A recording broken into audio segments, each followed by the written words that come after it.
সুপ্রিয় শিক্ষার্থীরা, সবাইকে স্বাগতম জানাচ্ছি এইচএসসি তথ্য যোগাযোগ প্রযুক্তি বিষয়ের ভিডিও সিরিজে। আজকে আলোচনা করব প্রথম অধ্যায়ের একটি অত্যন্ত গুরুত্বপূর্ণ বিষয় বায়োমেট্রিক নিয়ে, যেখান থেকে প্রতি বোর্ড পরীক্ষায় কমপক্ষে 8 থেকে 10 মার্কের প্রশ্ন থাকে। তো আমরা প্রথমে দেখে নেব সংজ্ঞা বায়োমেট্রিক কি। তো এই বায়োমেট্রিক এসেছে ভাষার দুটি শব্দ থেকে, বায়ো এবং মেট্রিক। বায়ো হচ্ছে জীবন এবং মেট্রিক হচ্ছে পরিমাপ করা। মানে বায়োমেট্রিক হচ্ছে বায়োলজিক্যাল মানে জৈবিক ডেটা পরিমাপ করার একটা পদ্ধতি। আমরা এখানে সংজ্ঞাটা দেখে নিই। বায়োমেট্রিক সিস্টেম হলো এমন একটি প্রযুক্তি যা কোনো ব্যক্তির শারীরবৃত্তীয় মানে হচ্ছে যেমন ধরা যায় হাতের ছাপ, মুখের গঠন, এগুলো হচ্ছে শারীরবৃত্তীয়, যেগুলো সরাসরি আমাদের শরীর থেকে পাওয়া যায়।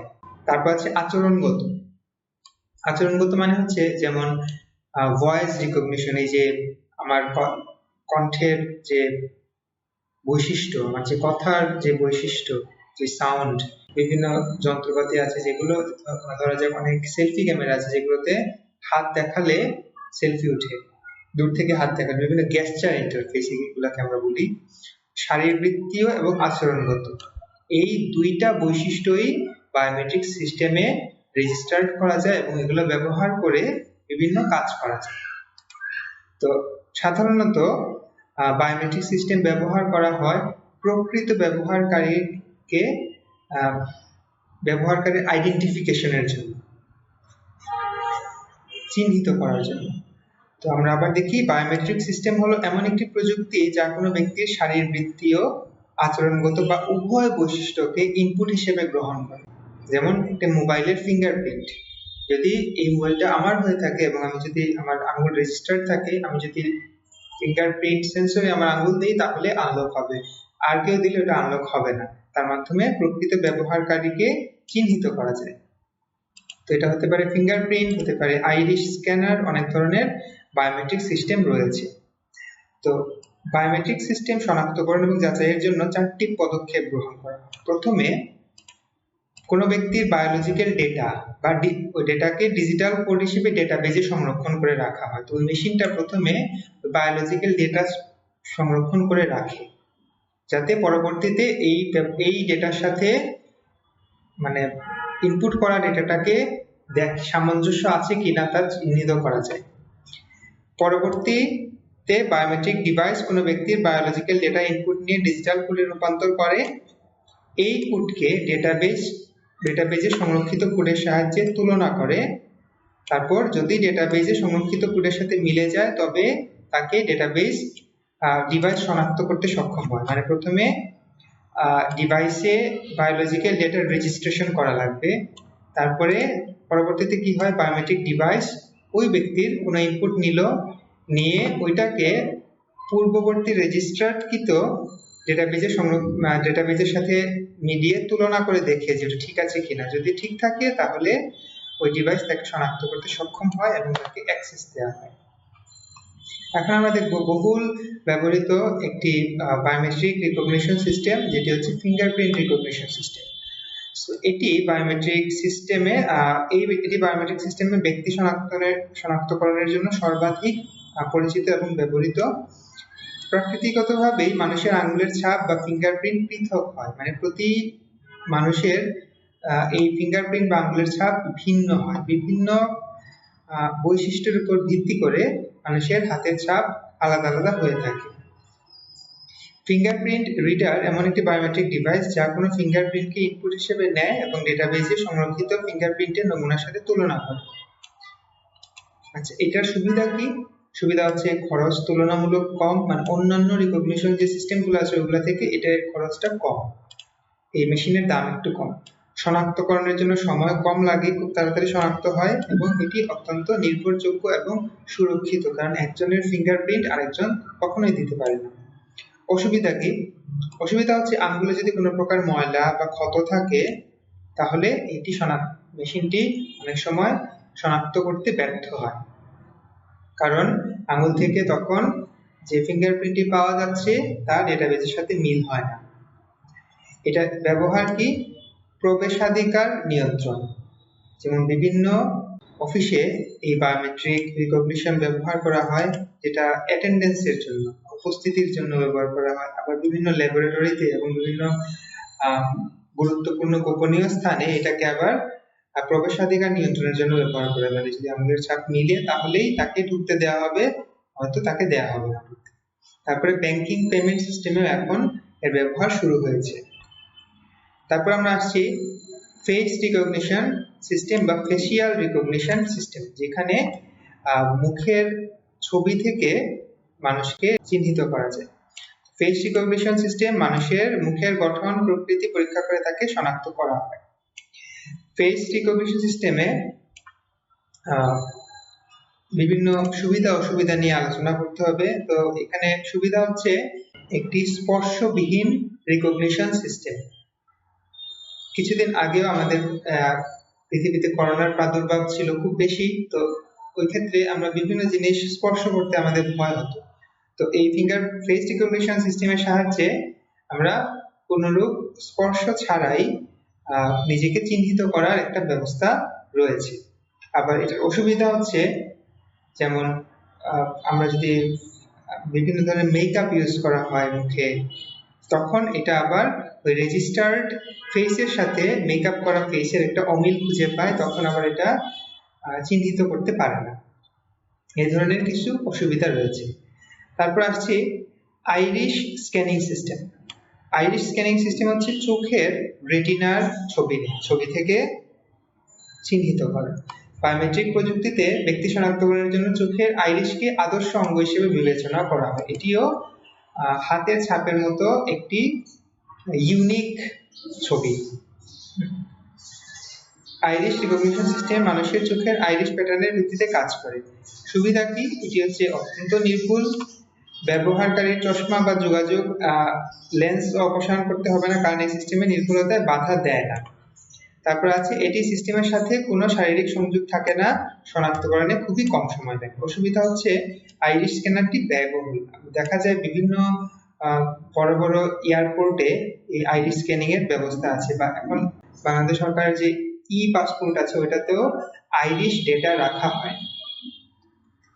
অসুবিধা, কোনো ব্যক্তি সঠিক স্ক্যান করার জন্য তার মাথাটিও স্থির রাখতে হবে, খুব নড়াচড়া করলে আবার এটা স্ক্যান করতে পারে না, যেটা ফিঙ্গারপ্রিন্টের ক্ষেত্রে তেমন একটা প্রযোজ্য নয়। আচ্ছা, তারপরে আছে voice recognition system.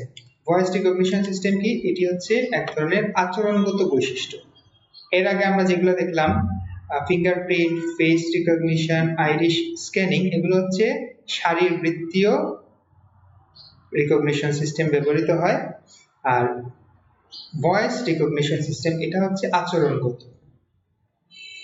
Voice recognition পদ্ধতিতে ব্যবহারকারীর কণ্ঠস্বরকে মাইক্রোফোনের সাহায্যে ইনপুট নিয়ে তা সফটওয়্যারের সাহায্যে ইলেকট্রিক্যাল সিগন্যালে রূপান্তরিত করে ডেটাবেসে সংরক্ষণ করা হয়। এবং এখন দেখা যাচ্ছে এই পৃথিবীতে সকল মানুষের যে ভোকাল রেঞ্জ বা যে ভোকাল ক্যারেক্টারিস্টিক্স আছে, তরঙ্গ দৈর্ঘ্য আছে, কম্পাঙ্ক যে ব্যবহার করে, ওগুলো সবগুলো ইউনিক থাকে, ওগুলো সবগুলোই আলাদা একে অন্যের থেকে। তো ওটা থেকে একজন মানুষকে নির্ভুলভাবে চিহ্নিত করা যায়। তো পরবর্তীতে এই ভয়েস রেকর্ডারের মাধ্যমে ব্যবহারকারীর কণ্ঠস্বর রেকর্ড করা হয় এবং ডেটাবেজে সংরক্ষিত ভয়েসের সাথে তুলনা করে ব্যক্তিকে শনাক্ত করা হয়। সুবিধা হচ্ছে সহজ এবং কম খরচে বাস্তবায়ন করা যায়। অসুবিধা হচ্ছে যেমন বিভিন্ন ধরনের অসুস্থতা, সর্দি কাশি, এগুলোর কারণে আমাদের কথা বলার ধরন বা কণ্ঠের কিছু পরিবর্তন আসে, একটা ভারী হয়ে যায় কণ্ঠ, বা পাতলা হয়ে যায়, বা অনেক সময় গলা ভেঙে যায়, তখন ঠিক আমাদের কণ্ঠের স্বরের অনেকটাই পরিবর্তন হয়। সেই ক্ষেত্রে এটা শনাক্তকরণে বিশেষ অসুবিধা দেখায়। তারপর এর সূক্ষ্মতা অন্যান্য রিকগনিশন সিস্টেম থেকে একটু কম। তো আমরা এখন দেখবো বায়োমেট্রিক সিস্টেমের ব্যবহার, বায়োমেট্রিক কোথায় ব্যবহৃত হয়। আচ্ছা, বায়োমেট্রিক প্রযুক্তি ব্যবহারের ক্ষেত্রসমূহ এখানে আছে কি? কোনো কক্ষ, প্রোগ্রাম বা সফটওয়্যার যে কোনো ডিজিটাল সিস্টেমে প্রবেশাধিকার নিয়ন্ত্রণ করা যায়। কোনো শিক্ষা প্রতিষ্ঠানে শিক্ষার্থী, শিক্ষক, ব্যবসায়িক প্রতিষ্ঠানে কর্মকর্তা, কর্মচারীদের উপস্থিতি রেকর্ড করা যায়। বায়োমেট্রিক পাসপোর্ট তৈরিতে, ড্রাইভিং লাইসেন্স তৈরিতে, ই কমার্স বা স্মার্ট কার্ড তৈরিতে, তারপর এটিএম বা অনলাইন ব্যাংকিং নিরাপত্তায় ব্যবহার করা যায়। অপরাধী শনাক্তকরণ, এটাতে ব্যবহার করা যায় পিতৃত্ব মাতৃত্ব নির্ণয়, যেমন ডিএনএ রিকগনিশন এই ক্ষেত্রে বিশেষভাবে কাজ করে। বিকৃত মৃতদেহ শনাক্তকরণ, অনেক সময় দুর্ঘটনা কবলিত মৃতদেহের এমন একটা অবস্থা হয় যে ওখান থেকে মানুষকে চেনা যায় না, তখন ওইটা থেকে আমরা ডিএনএ রিকগনিশনের মাধ্যমে বা যদি হাতের কোনো অংশ অবিকৃত থাকে ওইটা থেকে মানুষকে চিহ্নিত করা যায়। তারপর লুপ্তপ্রায় প্রাণীদের বংশবৃদ্ধির জন্য জাতীয় পরিচয়পত্র তৈরিতে বায়োমেট্রিক প্রযুক্তির ব্যবহার রয়েছে।